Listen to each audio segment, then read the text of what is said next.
Hey guys, what's going on? So just got out of the theater from watching Deadpool and Wolverine. So this is my straight out of the theater thoughts. No spoilers. I'm not going to spoil a single thing about this film. I'm just going to give you my thoughts and just kind of give an overall feeling so far of what I thought of the film.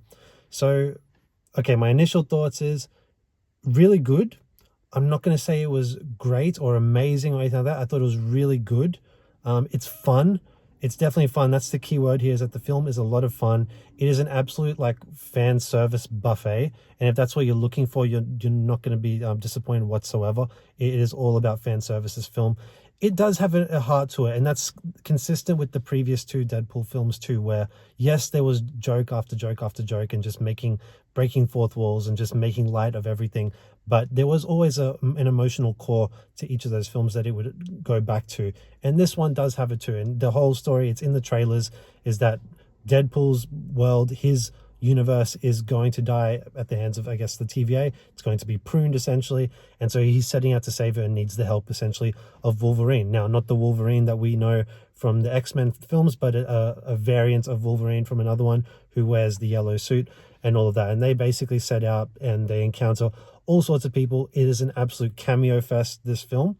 And I was actually surprised that some of the cameos are actually more than just, straight up just spur of the moment thing where they just appear for a second and leave. No, there was actually some use to the characters. They do hang around a bit longer and do contribute to the plot in some ways. I wouldn't say it's quite as well done as, say, like a Spider-Man No Way Home in terms of how they integrated some of the cameos from that film into this one. I felt like this one, it is a bit more straight up fan service rather than servicing the plot.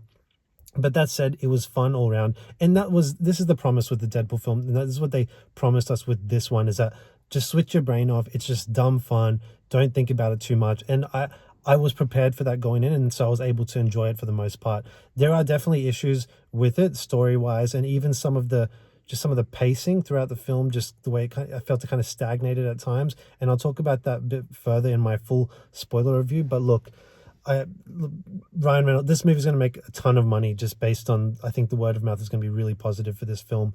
Ryan Reynolds as Deadpool is just, money printing, and at the same time, Hugh Jackman returning as Wolverine, even bigger money printing machine that one is, and he's back. And I think probably the aspect of the film I enjoyed the most is the kind of buddy cop sort of dynamic that they have, and you have the straight man and the kind of the crazy man, I guess, dynamic, where Ryan Reynolds is the goofball. He's the one making all the jokes and saying all the stupid things, while Wolverine plays it straight. Like Hugh Jackman plays it straight, and that is key to the success of this film. If they were both just being goofballs the whole time, it wouldn't have worked. But he plays it straight, and that's what really makes the movie work for me. So I'm pleased. I'm happy with the film. I have not been happy with Marvel of late, and so it's nice to just see a film just entertain and be dumb and fun and all of that, not have to think too much about it. That I can appreciate all that about it. So I'm not going to dwell too much more than that, guys. I'll give you my full spoiler breakdown in a few days' time. But yeah, positive review. I'd say it's about a 7.5 for now out of 10 in my mind, but that might change over the few days once I have time to process it. But yeah, enjoyable flick. I definitely recommend it if you're into Marvel, and if you want to just see some cool fun action and jokes and laughs and all of that, definitely a good time. So yeah, that's my thoughts, guys, and I'll give you my full spoiler review in a few days' time. Thanks. Bye.